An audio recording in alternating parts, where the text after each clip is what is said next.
ഞാനിവിടെ ഉള്ളത് നാസയുടെ ഫ്രണ്ടിലാണ് ഉള്ളത്. നാസ നമ്മുടെ കെന്നഡി സ്പേസ് സെൻറ്റർ. $80 കൊടുക്കണം ഇവിടെ വന്ന് നമുക്ക് ഇതിന് എൻട്രി കിട്ടണമെന്നുണ്ടെങ്കിൽ.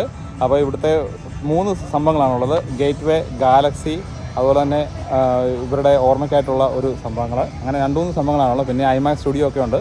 ഒരു ചിലർ പറയുന്നത് 2 ദിവസം വേണമെന്ന് പറയുന്നു. നമുക്ക് ഓർമ്മയ്ക്കായിട്ട് എന്തെങ്കിലും ആൻറ്റിക്സ് ആയിട്ട് എന്തെങ്കിലുമൊക്കെ മേടിക്കാം. ഏതായാലും നമുക്ക് കയറി നോക്കാം, നിങ്ങളെല്ലാവരും കൂടെ കാണിക്കാം. 2:30 മുന്നേ വരുവാണെന്നുണ്ടെങ്കിൽ ഇവിടെ ഷട്ടിൽ നമ്മുടെ ഈ റോക്കറ്റ് ലോഞ്ച് ചെയ്യുന്ന സ്ഥലത്തൂടെ നമുക്ക് പോകാം. അത് 2:30 പറഞ്ഞു, രാവിലെ 8:30 ആകുമ്പോൾ തുറക്കുന്ന കേട്ടോ. അപ്പോൾ എല്ലാവർക്കും വീഡിയോയിലേക്ക് സ്വാഗതം. നിങ്ങൾ ആദ്യമായിട്ട് കാണുന്നെങ്കിൽ ഷെയർ ചെയ്യാനും ലൈക്ക് ചെയ്യാനും മറക്കണ്ട കേട്ടോ. കെന്നഡി സ്പേസ് സെന്ററിനുള്ളിലെ കാഴ്ചകളാണ് പ്രേക്ഷകർ ഇപ്പോൾ കണ്ടുകൊണ്ടിരിക്കുന്നത്. 2025 മാർച്ച് 19, അതായത് ഇന്നത്തെ ദിവസം ചരിത്രത്തിൽ കുറിക്കുവാൻ പോകുന്ന ഒരു പ്രത്യേക ദിവസമാണ്. 9 മാസത്തെ സ്പേസ് ജീവിതം അവസാനിപ്പിച്ച് ഇന്ന് സുനിത വില്യംസ് ഭൂമിയെ തൊട്ട ദിവസമാണ്.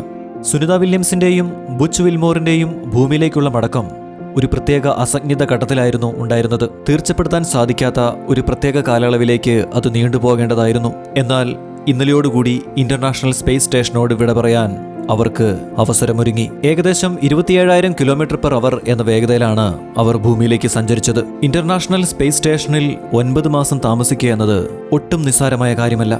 നാസയ്ക്ക് വേണ്ടി ബോയിങ് എന്ന കമ്പനിയുടെ ഒരു സ്പേസ് ക്രാഫ്റ്റിന്റെ പരീക്ഷണ പറക്കലിന് വേണ്ടിയിട്ടാണ് 15 ജൂൺ 2024 സുനിത വില്യംസും ബുച്ച് വിൽമോറും ഇന്റർനാഷണൽ സ്പേസ് സ്റ്റേഷനിലേക്ക് യാത്രയാവുന്നത്. വളരെ കുറച്ച് ദിവസങ്ങൾ മാത്രം നീണ്ടു നിൽക്കുന്ന ഒരു പ്രോസസ് ആവേണ്ടിയിരുന്നതാണ് ഇത്. വളരെ വിജയകരമായി ഇന്റർനാഷണൽ സ്പേസ് സ്റ്റേഷനിൽ ഡോക്ക് ചെയ്ത ഈ പേടകത്തിന് എന്നാൽ തിരിച്ചുവരാൻ കഴിയാത്ത തരത്തിലുള്ള തകരാറുകൾ ഉണ്ടായിരുന്നു. സ്പേസ് ക്രാഫ്റ്റിന്റെ തകരാറ് പരിശോധിക്കാനും അവ പരിഹരിക്കാനുമാണ് നാസ അവർക്ക് നൽകിയ നിർദ്ദേശം. ഒരു സ്പേസ് ക്രാഫ്റ്റിനെ സംബന്ധിച്ചിടത്തോളം ആ വാഹനത്തിലുണ്ടാകുന്ന ചെറിയ സ്ക്രാച്ച് പോലും സുരക്ഷിതമായ യാത്രയെ വളരെയധികം ബാധിക്കും. കാര്യമായി പരിഗണിക്കാതെ അലക്ഷ്യമായി വിട്ട ഇത്തരത്തിലുള്ള ചെറിയ പ്രശ്നങ്ങളാണ് കൽപ്പന ചൗളയുടെ വാഹനത്തിൽ ഉണ്ടായിരുന്നത്. പിന്നീട് എന്തു സംഭവിച്ചെന്ന് നമുക്കറിയാം. ഭൂമിയിൽ നിന്ന് ഏകദേശം 400 കിലോമീറ്റർ അകലെയാണ് ഇന്റർനാഷണൽ സ്പേസ് സ്റ്റേഷൻ സ്ഥിതി ചെയ്യുന്നത്. ഏകദേശം ഒരു വലിയ ഫുട്ബോൾ ഗ്രൗണ്ടിന്റെ അത്രമേൽ വലിപ്പം വരുന്ന ഇന്റർനാഷണൽ സ്പേസ് സ്റ്റേഷൻ ഏകദേശം 27,600 km/h സ്പീഡിലാണ് ഭൂമിയെ വലം വയ്ക്കുന്നത്. അതായത് ഏകദേശം 1.5 മണിക്കൂർ കൊണ്ട് ഇന്റർനാഷണൽ സ്പേസ് സ്റ്റേഷൻ ഭൂമിയെ ഒരു തവണ വലം വെച്ചിരിക്കും. ഇതിനുള്ളിൽ കഴിയുന്ന മനുഷ്യർക്ക് ഏകദേശം ഒരു ദിവസ സമയപരിധിയിൽ ഏകദേശം 16 സൂര്യോദയങ്ങൾ കാണാൻ സാധിക്കും. നിത്യജീവിതത്തിൽ സ്ഥിരമായി ചെയ്യുന്ന ഒരുപാട് കാര്യങ്ങൾ ത്യജിച്ചുകൊണ്ടാണ് ഈ മനുഷ്യർ ഇതിനുള്ളിൽ ജീവിക്കുന്നത്. യൂറിൻ റീസൈക്കിൾ ചെയ്ത് വീണ്ടും അത് കുടിക്കുവാൻ ഉപയോഗിക്കേണ്ടി വരും. കുളിക്കാൻ സാധിക്കില്ല.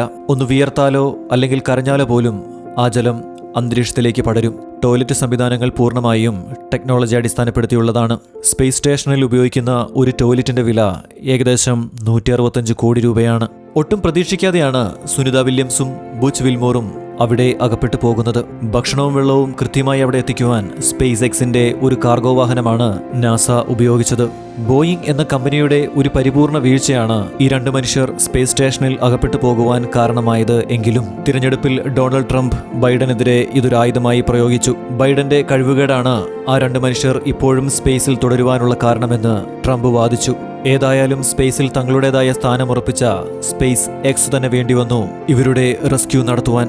ഒരു ഇന്ത്യൻ വംശജയായ ധീരവനിത നമ്മളൊക്കെ മേലേക്ക് നോക്കി ശൂന്യാകാശമെന്ന് വിളിക്കുന്ന ആ ഇടത്തു പോയി ഏകദേശം 9 മാസം അവിടെ താമസിച്ച് ജീവിച്ച് തിരിച്ചു വന്നിരിക്കുകയാണ്. അവരെ മുകളിലേക്ക് അയച്ചത് നമ്മുടെ രാജ്യമായ ഇന്ത്യ അല്ല.